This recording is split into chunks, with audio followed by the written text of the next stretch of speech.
Hey everybody, MorbTron here. Today we are looking at the new Season 10 exotic auto rifle, the Tommy's Matchbook, which, although it is slightly modeled after the Thomas submachine gun, it's not a rifle, but that's fine. Let's not look too into it as far as that goes. It looks cool. It's a very good weapon. The 720 RPM auto rifle with 100 in the mag, and its base stats are extremely good. Now, the catalyst for it doesn't affect base stats. I'll get into that, though, in a minute. What it does, though, is this thing, after you hold down the trigger, you're firing the weapon for a little bit. You don't have to go through too many rounds before it starts to overheat. And when it overheats, it does more damage. Considerably more damage. But it does do a little bit of burn damage to yourself as well. But with this trait here, called heatsink, if you are hip firing the weapon, you do take less burn damage from it.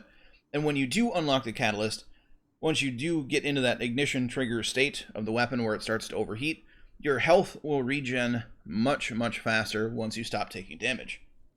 So although the catalyst does not affect the base stats of the weapon, no auto reloader, no boost to reload speed, it does make you regen your health faster. So that's good. It makes the weapon more viable to use in places like Crucible. Speaking of the catalyst quest, though, it's not nearly as phoned in as the seasonal exotic quests have been in the past. So last season we had just go do stuff. You didn't even have to have the weapon equipped. Just go do activities and eventually you will unlock the catalyst.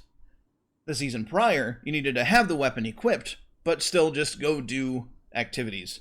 And at least with this season's, it's not going to take nearly as long, because all you have to do is get some Guardian defeats in the Crucible, mow down some little red bar enemies to get combatant multi-kills, and just do Crucible, Gambit, or Ordeal to get the most efficient progress towards activity points. But any sort of strike, playlist, nightfalls, blah-de-blah, all that will give you progress towards it.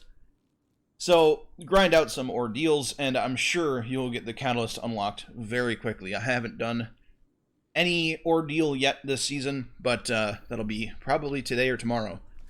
So, this weapon. One of the drawbacks that it has, of course, is its reload speed, but with 100 in the mag, it's not as punishing. But one thing about it, though, like any other exotic auto rifles, for whatever reason, they have lower reserves. So you'll see here, I pull up my steel feather repeater, and you'll notice my Tommy's Matchbook has 734 total rounds.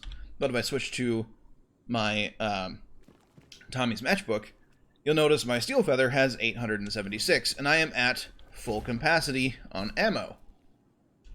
So that's interesting. Another interesting thing about it is, even though my steel feather and my Tommy's Matchbook are both 720 RPM auto rifles, their base damage isn't the same. But you'll see here, let's just compare apples to apples here as far as base stats go. My steel feather has a lot of range going for it. It's got small bore, it's got a range masterwork, it's got high caliber rounds, and it has 51 range.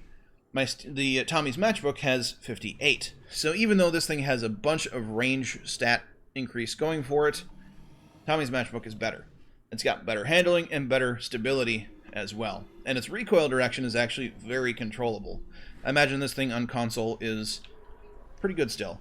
But one thing I do have to mention, though, is the base damage. So my steel feather, we do 565 to the dome, and we do 536 with Tommy's Matchbook. Now, I'm not sure if that's because of the way that the heatsink perk works, but right here we'll see, comparing damage boost to damage boost, my steel feather has swashbuckler on it. So let's get this guy weak here. Reload the weapon, and let's give him a good old-fashioned punch to the grill. And you'll see here that we do 754 with swashbuckler times 5. And now let's use Tommy's Matchbook, and let's get ourselves overheated, and it does 1064. So the damage increase is amazing on this weapon, and if you're using something that can heal yourself on kill, like Devour on a Warlock, One-Eyed Mask on a Titan, yeah, I know, but there's really nothing else to use. You could use something like Mask of the Quiet One as well, but the heal only happens when you're critical on that. Using something like Sentinel, maybe get a melee kill here and there, could help you as well, or dance in and out of a bubble. Either way, the burn doesn't really happen all that much in Crucible, as you'll see here in just a minute, but It's a good weapon, and with the catalyst, it's going to be much more usable, and this thing is amazing at mowing down little red bar enemies. But let's jump into that Crucible match, and you can see what this thing is like there. So yeah, this auto rifle, it kind of punches above its archetype for its range, stability, all that stuff. Its base stats are really, really high for a 720, and it feels really good. And especially, like, hip firing with this weapon is important because, of course, when you start burning, you need that heal. You need to be able to hip fire it. But as far as, you know, exotics to pair it up with, I'm using One-Eyed Mask. Yes, I know, you. But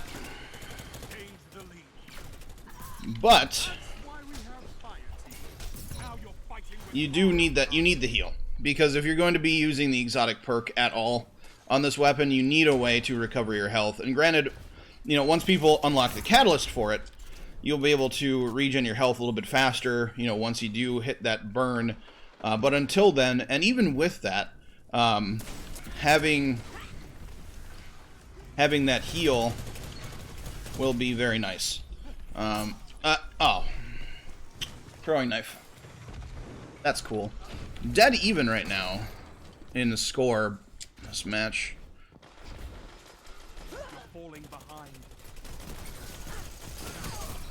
Hit that burn. Got a little bit of a heal from One Eye, so that's good.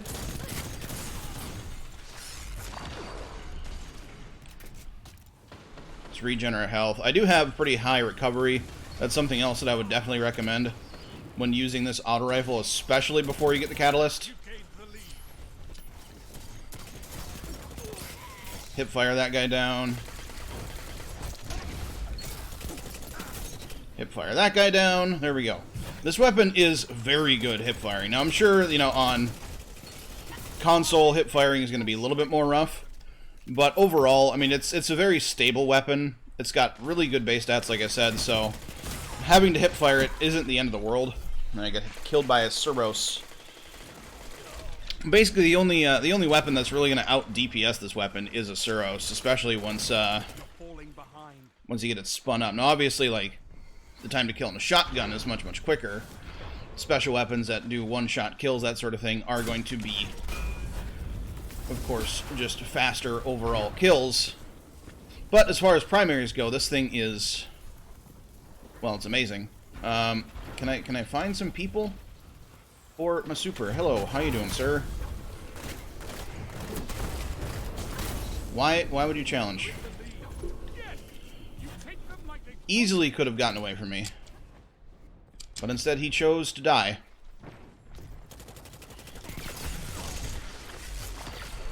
Let's just... Alright, let's run away.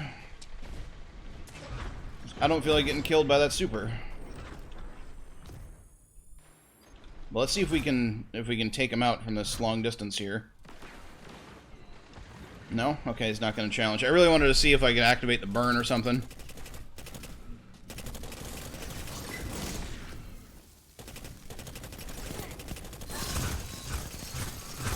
There we go.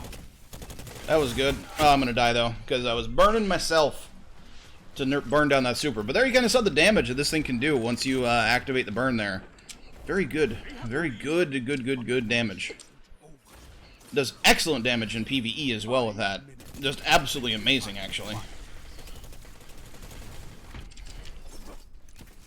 little bit of grenade action, maybe kind of box them in a little bit.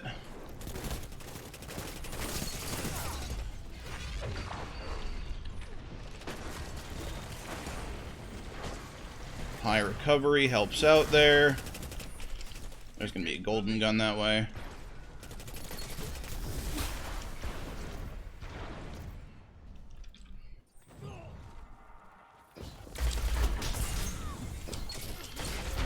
Ah, golden gun. But hey, there we go. We got avenged. Super close match still. But yeah, definitely this auto rifle. Auto rifles in general have been just absolutely amazing. Let's recover some of these crests. I cannot wait to unlock the catalyst for this thing, though. It's going to be really, really fun. Damn it! If it wasn't for that throwing knife, that'd have been probably a double. but instead it was a big old die. Did the big die. We got a double. Got a double. We need to secure these crests though if we want to actually pull off a victory.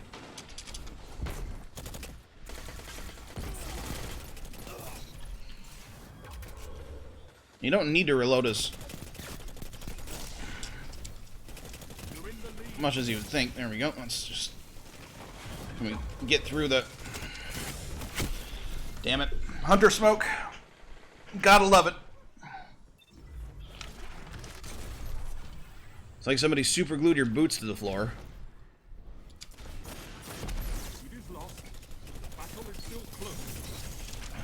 Effing throwing knives, man. Hate him.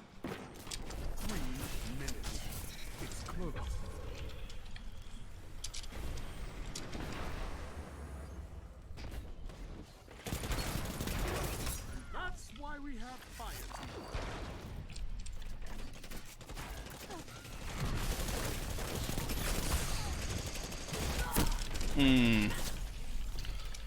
Come on, team, we can do it. We're... Oh, no, never mind. They're gonna win in one whole kill. There's no way we're turning this around. Let's just try not to be that one kill that they needed. That's not what we're gonna be. No, we weren't. We weren't the kill that they needed. Oh well. Can't win them all. I do have to say, though, that this auto rifle is fantastic. Feels great. I'm glad that there's another exotic auto rifle in the game that's actually good. And not just because, you know, every auto rifle in the game got buffed. This thing feels good. It's got great base stats. You know, we got a 2.25 efficiency. The one-eyed mask didn't really come into play as much as I thought it would. So that's kind of sad, but didn't really see it highlight targets like it says it's supposed to now. I don't know if that's just broken or if the highlight is just so small that you just don't notice it. I don't know. But Tommy's Matchbook, it's damn good. Use the thing. That's it. It's really good. Once the catalyst is unlocked, and granted this catalyst quest, like I said before, isn't as phoned in as the other exotic quests that we've had. So I've already gotten Auto Rifle Guardian Defeats because you can use any auto rifle. Yeah, it's good stuff. It's good stuff. I cannot wait to get my hands on the catalyst for it because it's just going to make the weapon more usable, especially in the Crucible. But yeah, that's it. If you like this video, first weapon review of Season 10, hit the like button for me. I would greatly appreciate it. If you're new here, subscribe for more Destiny 2 content. But don't forget to have a good day, everybody, and I will catch you all next time.